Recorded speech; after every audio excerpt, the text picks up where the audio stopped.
Herzog is stranded in the jungle with a 300-ton steamship that won't move, and time is running out. He needs money to move the ship, but no one will invest unless the ship moves first. Behind his back, some of the actors are talking about getting out while the getting is good. Only a few of the cast, crew, and Indians believe in his dream anymore. Even Herzog is beginning to wonder. Of course, we are challenging nature itself, and it hits back.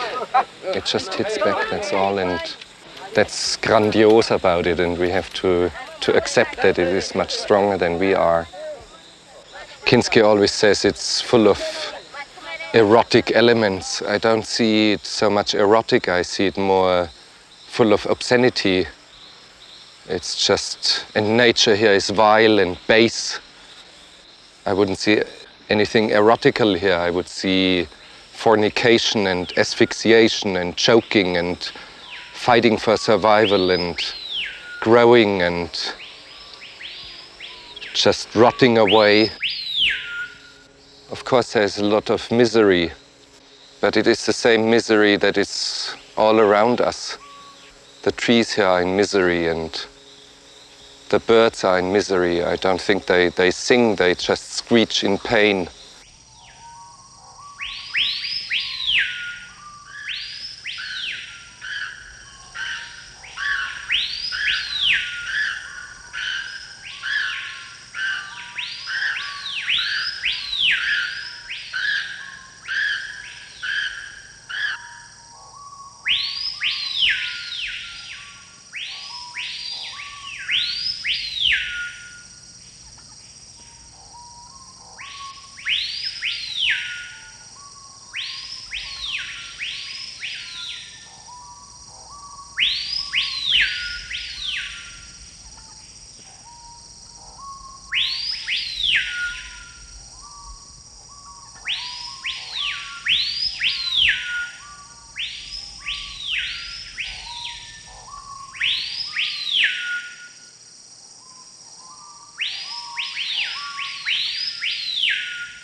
It's an unfinished country. It's still prehistorical.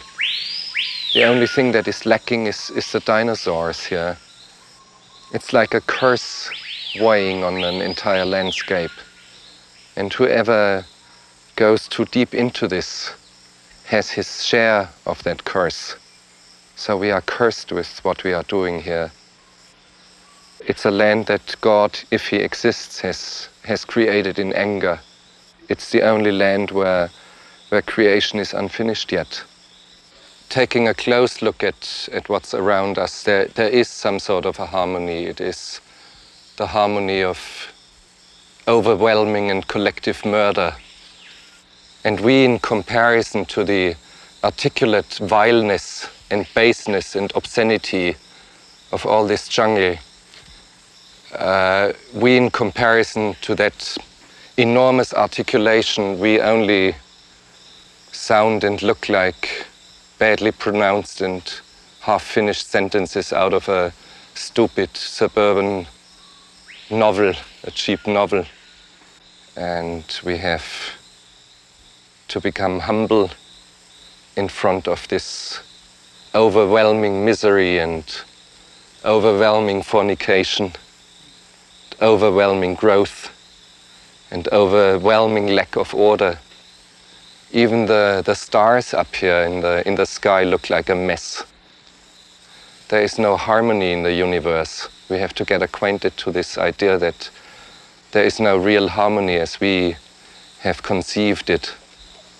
But when I say this all full of admiration for the jungle. It is not that I hate it. I love it. I love it very much. But I love it against my better judgment.